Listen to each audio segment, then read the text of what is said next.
Hello everyone! For those who are new to my channel, I am the Violet Howler, Howler for short, and I'd like to welcome you all to the first episode of Constructing Legends, a literary analysis of the animated Netflix series Voltron Legendary Defender. After 3 years worth of videos doing literary analysis of the Kingdom Hearts games under my belt, I figured that now was a good time to experiment with doing literary analysis videos of other stories I love. That way I can keep my video editing skills sharp and stay active on the channel while I'm still working on more scripts for future Kingdom Hearts videos.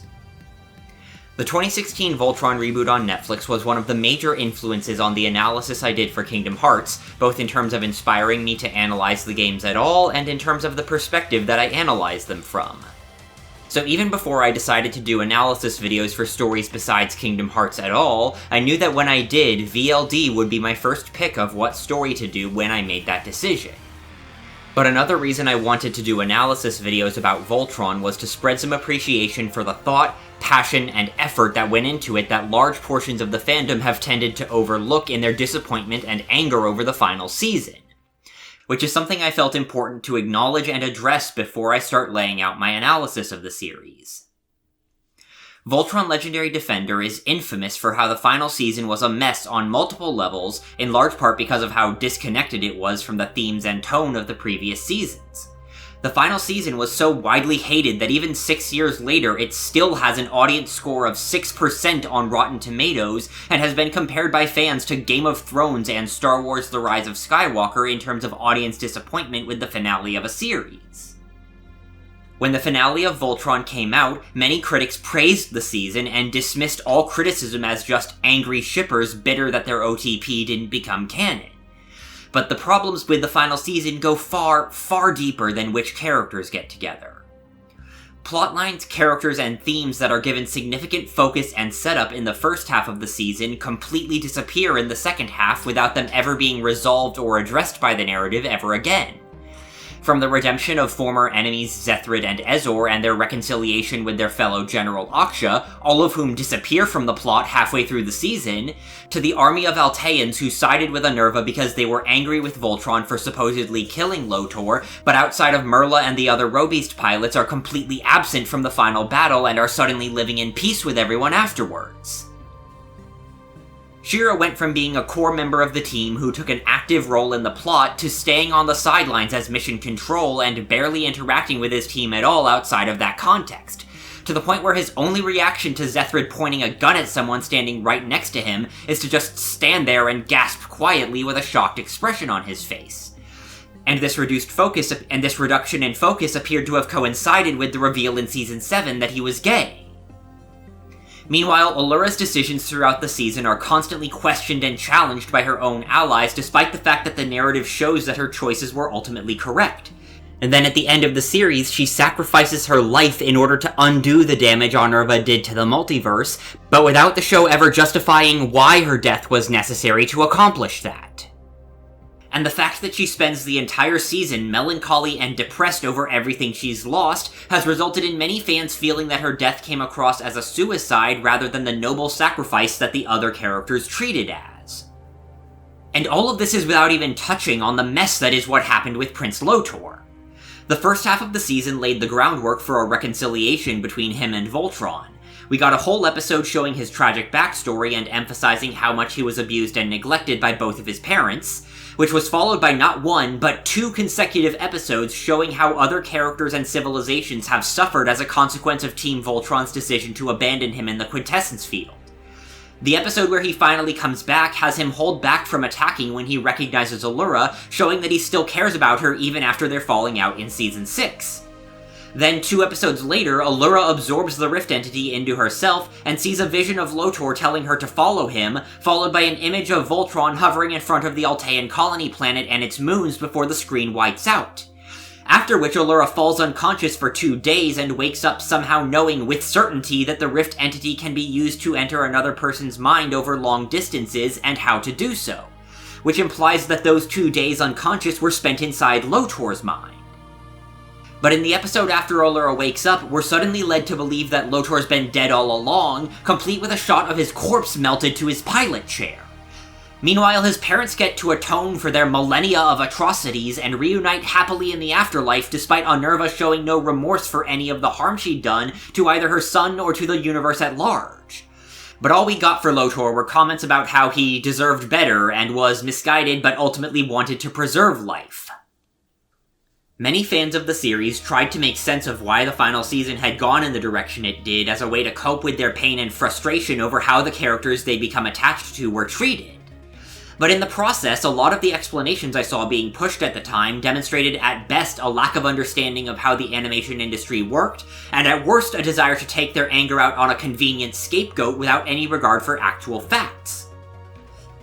Some people believed that because Netflix released the seasons so close together, with episodes dropping as far apart as 7 months and as close together as 2, that the episodes were being released as they were made, and that this rushed pace was why Season 8 was so bad.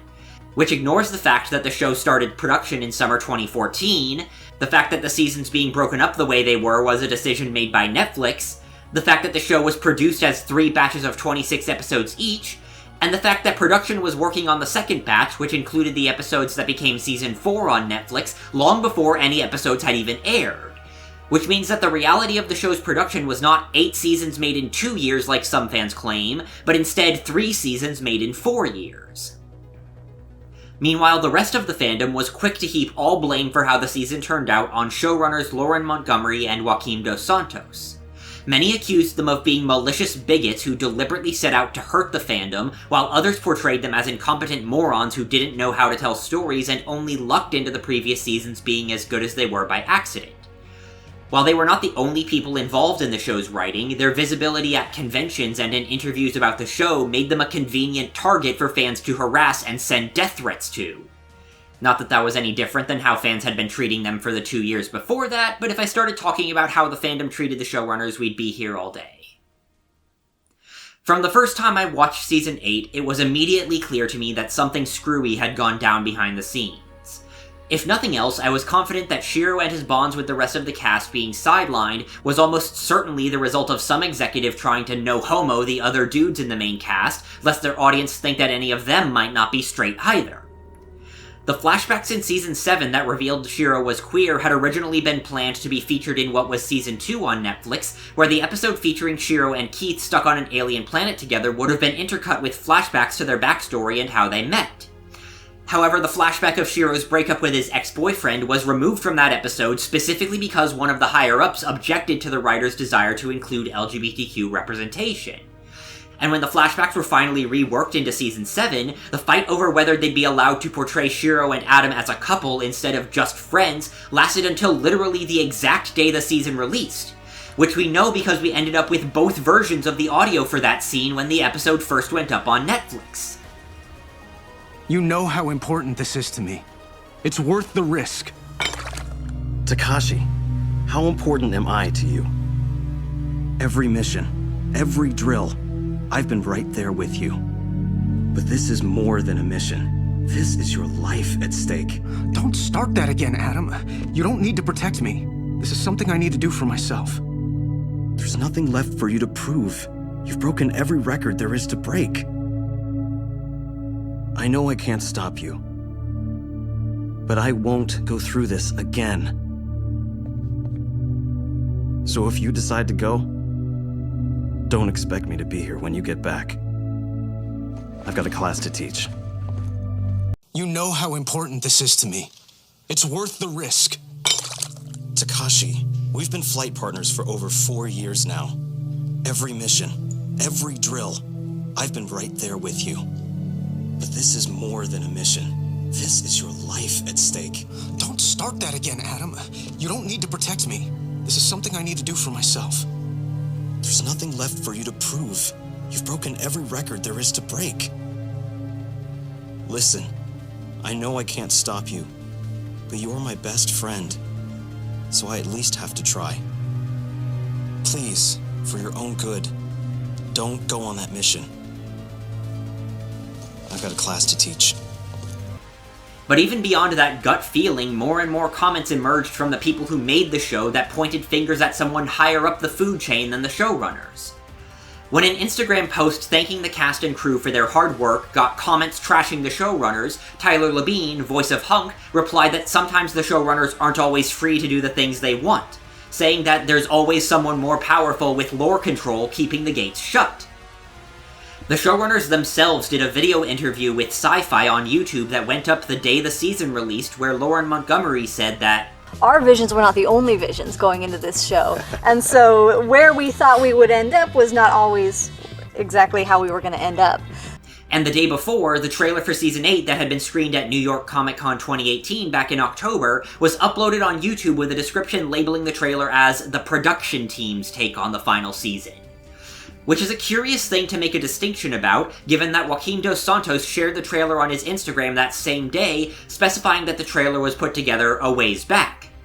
Because such wording implies that there's more than one take on the season, and that what we're about to get isn't necessarily the production team's. And in a February 2019 interview with AfterBuzz TV, Pidge's voice actor, Bex Taylor Klaus, commented that the toy company who owns the Voltron intellectual property saw Legendary Defender as a show for boys and their dads. Then in 2 interviews that March with both AfterBuzz and the official Voltron podcast, Let's Voltron, Dos Santos talked about how they were started as a show for boys ages 6 to 11 to sell as many toys as possible, and mentioned in Let's Voltron that they tried to grow past this. And when the voice actors for Pidge, Lance, Shiro, Hunk, Allura, and Lotor went on Let's Voltron in summer 2020, they spent several minutes discussing the attitudes and behavior of people who own the rights to shows. Here's how I feel when people are like, it hurt my feelings, yes. The ending of this. I'm like, I'm sorry your feelings were hurt. At this point, that's a choice because none of it was ever personal. Right. It's not about you. It's about... It's honestly, a story. It's about the people who own the rights to this show. Right. And what they want to see. Well, we had 2 seasons, and we got picked up for a 3rd season, and then... I remember this, yeah. Yeah, and then, understandably, they got in trouble for only killing off our characters of color. Or, well, not only, but every time we had a character of color join, they would die. Wow. Seriously? Except one. And so this is something that was constantly a thing that we were like, It's hey, like, don't do that. So in an overcompensation move, a month before scheduled to get ready and we gotta go or we gotta not go. Right. They waited until the month before and they were like, okay, so new characters, new storyline, new town, new everything for the 3rd season. Y'all are released from your contracts. We're good. Wow. And the fandom exploded. The fandom just lost their shit. They were like, we have invested 2 seasons in these characters. The least you could do is kill them off and replace them with with these new characters. At least tie in the story. Everybody was so angry. Yeah. For me, I'd say it was Wow. Spectacular Spider-Man. When that went away, I had done a couple of episodes on another show called Avengers: Earth's Mightiest Heroes, where I was Spider-Man in that. And when they basically Disney bought the show so that they could kill it and come out with the show. And they got the Spider-Man actor for the new show to basically dub over the episodes that I did for Avengers: Earth's Mightiest Heroes. And they didn't even tell me about it. The first I heard about it was watching the show, where I was expecting to hear my voice, and it would be the last 2 things I ever voiced as Spider-Man, and it was somebody else. And so I just thought about it. I'm like, well, that sucks. They dubbed over my audio. I probably shouldn't have done that, but the fandom went nuts, and they were like, oh my god, I hate that they did that, and they were so mad at all the Marvel people, and oh man, That's messed up. Can of worms. But yeah, that's the thing is fandoms will explode, and the thing is we cannot tell you what's happening behind the scenes, and we need you to understand that there's a lot. Right. The people you think are in control are not in control. You don't know how all of the intricacies work. I've been involved in those creative conversations. I had my show Deadbeat on Hulu, and after season 2, Hulu said fire everybody except for Tyler, and let's reboot the show. And we were like, why? And they fired these other actors, and just kind of. And I remember sitting there in conversations while we were finishing season 2.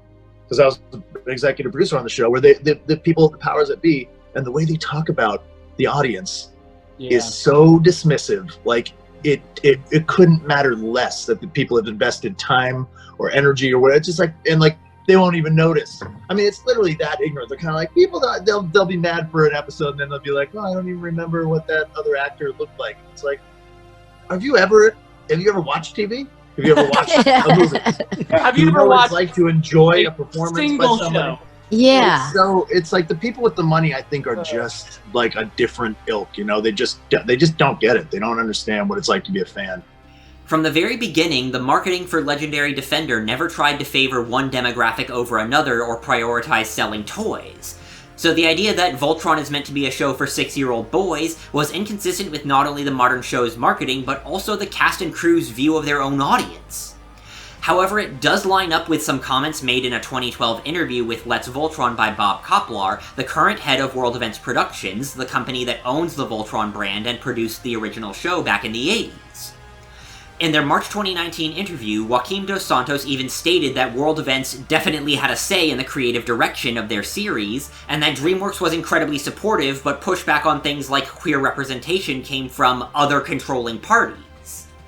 And in 2020, World Events Productions posted a video on their now sadly defunct YouTube channel where Bob Koplar admitted on camera that all episodes of Legendary Defender had to go through him for final approval before being sent to Netflix. And it's worth noting that when last-minute changes were ordered to Season 7 that resulted in additional animation being commissioned and episodes being moved around, the filler episode that was added to give the animators a break with something that had limited animation centered around the heroes being forced to participate in a rigged game show run by an all-powerful, all-knowing interdimensional being named Bob. See, all of you are guests on my show, and you will play my game as long as I want you to. Understand? Who all of the Paladins expressed their dislike of at the end of the episode. The guy was kind of a jerk though, right? Yeah, not that dumb. And while the game show logo might at first appear to be random scribbles, the text in the other alien script used in the game show's commercial breaks is actually identifiable as stylized English letters. From the way that the logo for Vrepet Sal's restaurant is easily identifiable as a stylized Vrepet via the upside-down V combined with the mirrored R and P as well as the sideways T, to the fact that the Earth store in the mall is literally just Terra with the Roman numeral 2 laid on top and the letter A replaced with the Japanese hiragana A. So when you flip around the symbols in the Garfle Warfle Snick logo, the symbols all match up as stylized versions of the letters that spell out World Events. And this is not the first time the show has lampooned the archetype of the spectacle-obsessed showman who impedes our heroes for the sake of his own entertainment and success. From the brainworm in Season 4, Episode 4, The Voltron Show, that drives Coran to turn the team's propaganda show into a bigger and bigger spectacle at the expense of facts, safety, and the team's dignity, to the tie-in comics featuring a planetary leader who interacts with his subjects via his own TV show and decides big government commitments like his planet's involvement in the Voltron Coalition by audience vote for the sake of showbiz. The reason I chose to make what happened with Season 8 the focus of my first video on Voltron are twofold. First, because when you look at the series as a whole, as well as the character and story arcs that built up as the series went on, the show is incredibly consistent with its themes and ideas up until we get to the final season. And even in the final season, there are signs within the episodes themselves that the changes made to the season were ordered at the last minute. When production was already finished, and it was too late to do more than cut out a few scenes, trace over a character in 1 or 2 shots, and rearrange what was left in order to give the season the semblance of a coherent plot. There are lines of dialogue that make no sense within the context of the story we got, and are clearly referencing or setting up scenes that ultimately got cut. There are multiple instances where the split screens that the series uses to show character reactions across multiple locations at once were either cropped or visually unbalanced in such a way that implied that they had been edited to remove a character. From the one in the final battle where all the other paladins get panels of equal width while Keith's panel is the size of 2, to the one where Voltron and Atlas fuse and the paladins are arrayed in a way that leaves Shiro just off-center as the odd man out in his captain's uniform while everyone else is in armor, and most egregiously at the 5-minute and 40-second mark in Episode 12, The Zenith, where Lance and Allura's mouths are completely cut off at the bottom of the screen, and Hunk is literally just a shoulder there in the corner.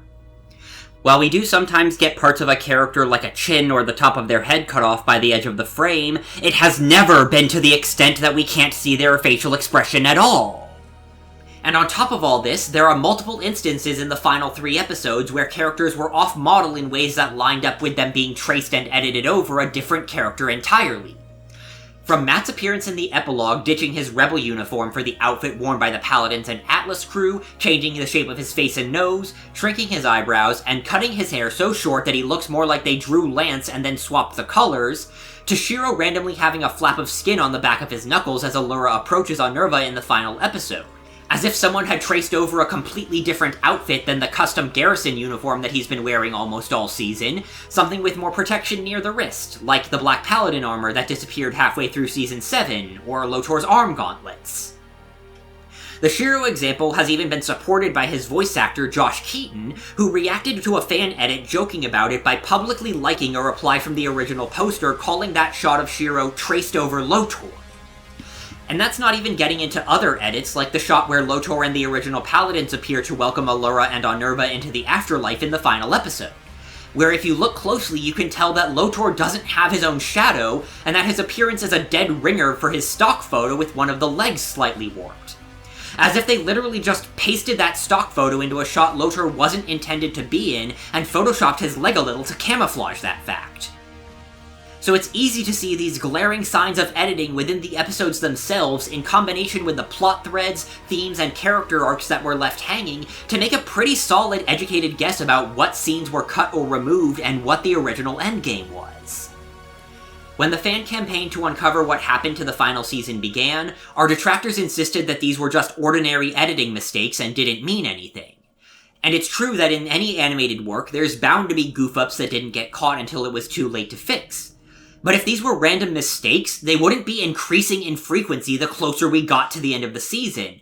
And even if you buy that argument, there's multiple comments from production staff that something changed between when production finished at Studio Mir in October 2018 and when the season went up on Netflix that December. Like how in the summer of 2019, one of the writers on the show, Mitch Iverson, made a comment in his interview with Let's Voltron that sometimes changes are made to something you worked on and you don't find that out until you're watching the show air. Or how one of the animators at Studio Mir, Taekwon Kim, expressed that he agreed with the fandom's negative reactions to the final season, and his wife, who attended the studio's private screening of the season to celebrate the completion of production, signed and promoted the fan petition calling for the release of the original cut of the season. All of this brings me to the second reason I chose to make this topic the focus of my first Voltron video. To help raise awareness of how much the upsetting elements of the final season were not the direction the writers had wanted for the story, and illustrate just how much the writing of the show holds up when you ignore the ending that Bob's meddling gave us. Because when you look past the version of the season we got and look at the series in terms of what it was trying to do, the show's writing is so much more consistent and layered than a lot of fans have given it credit for. And since it still annoys me whenever I find people in the wild bashing the show, its crew, or its writing all these years later for things that were outside of the creative team's control, I wanted to channel my frustration into sharing my thoughts and observations in video form, so that hopefully more people might grow to appreciate how much effort, detail, and passion the Voltron production crew at DreamWorks and Studio Mir put into this show and the story they were trying to tell. Thank you all so much for watching. Be sure to share in the comments below if you have any thoughts about anything I've said here in today's video. If you're coming to this video essay series with no knowledge of the Voltron reboot's story whatsoever and don't have the time or desire to sit through 31.5 hours of television, feel free to check out the Episode 0 video on my channel, where my roommate and I break down the plot season by season so that anyone following my channel who's a newcomer to the series can follow along with my analysis videos. Like with my first few Kingdom Hearts videos, my next 2 videos will be going over some core concepts that are foundational to how I'll be approaching analyzing Voltron going forward. If you want to read more about the evidence of Season 8 being edited, the potential reasons why those changes were made, and even a glimpse at the history of the fan campaign to try and get the original cut released, check out TeamPurpleLion.com. Their work and research played a big role in shaping my understanding and analysis of the show's narrative, and I honestly would never have ended up making my channel in the first place without the inspiration and influence their work had on my approach to Kingdom Hearts. Speaking of which, my other roommate and I are still doing a bi-weekly livestream series every other Saturday at 7 p.m. Pacific time where we play through and comment on each Kingdom Hearts game in the series. So if you're worried that my focus on Voltron for the time being means that my channel will be completely free of Kingdom Hearts, no need to fear. Anyway, be sure to click subscribe if you want to be notified the next time I upload, and I'll see you all back here again on September 27th for my next video.